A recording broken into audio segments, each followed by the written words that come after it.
दरम्यान साखरेचे दर वाढल्यामुळे माजी खासदार राजू शेट्टी आक्रमक झाले आहेत। वाढलेल्या दरामागे मोठा घोटाळा असल्याचा गंभीर आरोप माजी खासदार राजू शेट्टी यांनी केला आहे। जुन्नरमध्ये आयोजित शेतकरी मेळाव्यामध्ये बोलताना त्यांनी कारखानदारांचे चेअरमन, नातेवाईक आणि संबंधित लोकच हे साखरेचे व्यापारी झाल्याचा दावा केला। या साखरेची शेजारच्या देशामध्ये तस्करी झाली की देशातच साठेबाजी झाली याचाही सरकारने शोध घ्यावा असं आवाहनही राजू शेट्टींनी केलेलं आहे। तर शेट्टींचा हा आरोप कृषी मंत्री दत्ता भरणेंनी फेटाळून लावला। फार मोठा याच्यामध्ये घोटाळा आहे, लक्षात ठेवा। आपल्याला त्यातलं हिमनगराचं एक टोकच माहित आहे। साखरेचे भाव वाढले तर आपल्याला एक 200-400 रुपये वाढून मिळाले तर तेवढंच आपल्या हातात लागणार आहे।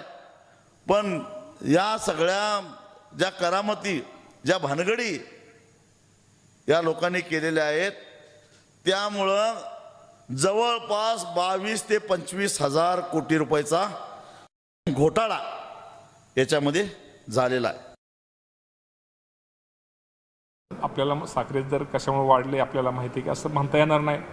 शेवटी शेट्टी साहेबांचा काय त्यांचा म्हणजे त्यांची माहिती काय मला माहीत नाही, परंतु निश्चित प्रकारे साखरेचे दर वाढलेले आहेत आणि ज्या कारखान्याकडे साखर कारखान्याकडे साखरेचा साठा आहे त्याचा निश्चित प्रकारे साठ्याच्या माध्यमातून तो त्याचा फायदा हा माझ्या शेतकऱ्यांनाच या बाबतीमध्ये होणार आहे।